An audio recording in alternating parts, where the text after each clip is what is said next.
নমস্কার। জল রঙকে যারা খুব কঠিন মনে করে ভিডিওটা তাদের জন্য। জল রঙ কঠিন কিছু না, হ্যাঁ তো কঠিন বলতে যেটা বোঝায় সেটা হচ্ছে যেটা আমরা পারি না সেটাই কঠিন। তো কঠিন বলে কিছুই না, সব কিছু হচ্ছে অভ্যাস। তুমি যত প্র্যাকটিস করবে, যত অভ্যাস করবে, অধ্যয়ন করবে, তত কঠিন জিনিসগুলো আস্তে আস্তে তোমার কাছে খুব সহজ একটা বস্তু হয়ে দাঁড়াবে বা মিডিয়াম হয়ে দাঁড়াবে। তো এখানে দেখো, আমি একটা গাছ করছি, গাছটা একদম শুকনো শুকনো অবস্থায় ওয়াটার কালারে করছি। এবং একটা জিনিস লক্ষ্য করো, আমি কিন্তু কোনো কিছু ভেবে চিনতে সুন্দর করে করার চেষ্টা করছি না, শুধু আমি গাছটাকে ফিল করছি। অ্যাকচুয়ালি গাছ কেমন হয়, গাছের পাতা কেমন হয়, সেই জিনিসটাকে আমি নিজের মনের মধ্যে ভাবছি এবং সেটাই খাতার উপরে প্রকাশ পাচ্ছে। তো প্রথম কথা হচ্ছে, ভয় পেলে চলবে না। কীরকম ভয়? অনেকে ভয় পায়, এই ছবিটা যদি আমার নষ্ট হয়ে যায় তাহলে আমার কী হবে, বা ছবিটা দেখতে খারাপ হয়ে গেলে সবাই আমার উপর হাসাহাসি করবে, সবাই বলবে ওর ছবিটা ভালো না। হ্যাঁ, তো এই সব চিন্তাভাবনাগুলো আগে মাথা থেকে সরাতে হবে, তারপরেই ওয়াটার কালার নিয়ে বসতে হবে। কোনো কিছু প্রথম থেকেই সবাই পারে না। ধরো একটা বাচ্চা ছেলে, সে প্রথম এই জন্মেই শক্ত কোনো জিনিস চিবোতে পারবে না, যেমন ঠিক সেরকমই এটা।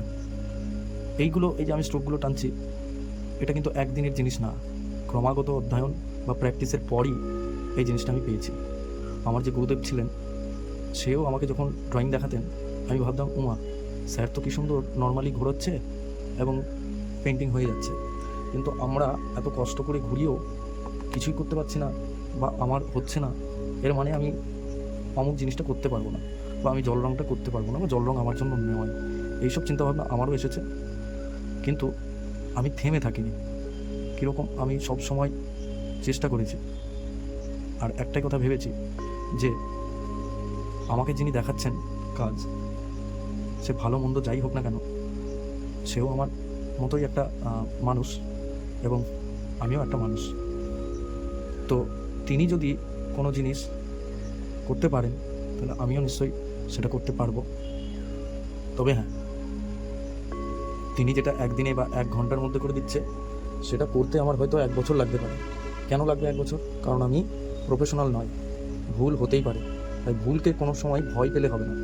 ভুল হবে, লোকে খারাপ বলবে, হ্যাঁ কেউ আমার উপর হাসাহাসি করবে, এইসব চিন্তাগুলো সরিয়ে নিজের প্যালেটটা নাও, খাতা নাও, আর জাস্ট শুরু করো।